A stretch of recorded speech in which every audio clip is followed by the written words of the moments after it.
திருக்குறள் சிந்தனை. பிரிந்து சென்ற கணவனை நினைத்து தனியே தவித்திருந்த தலைவி அந்திப்பொழுது வந்த சமயத்தில் மிகவும் நொந்து சினந்து கூறுகிறார். பொழுதே, நீ அந்திமாலை காலம் என்றால் அன்று.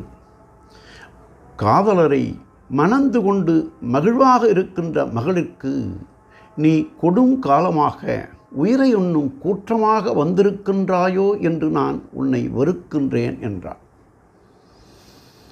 மாலைக்காலமானது பொதுவாக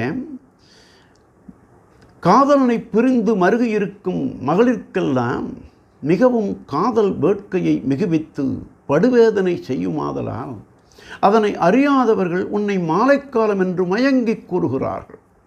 ஆனால் நான் உன்னை உயிரை உண்ணும் கூற்றாக இறுதிக்காலமாக உன்னை நான் கொதித்து வெறுத்து தள்ளுகிறேன் என்று கூறினாள் என்றும், பிரிவாற்றாமல் மருகியிருக்கின்ற தலைவருக்கெல்லாம் மாலைக்காலம் மிகவும் வருத்தத்தை அளிக்கும் ஆதலால் அதனை இகழ்ந்து வருந்தி நிற்பார்கள் என்று தெய்வப்புலவர் பொழுது கண்டு இரங்கல் அதிகாரத்தில் மாலையோ அல்லை மணந்தார் உயிருண்ணும் வேலை நீ வாழி பொழுது என்றார்.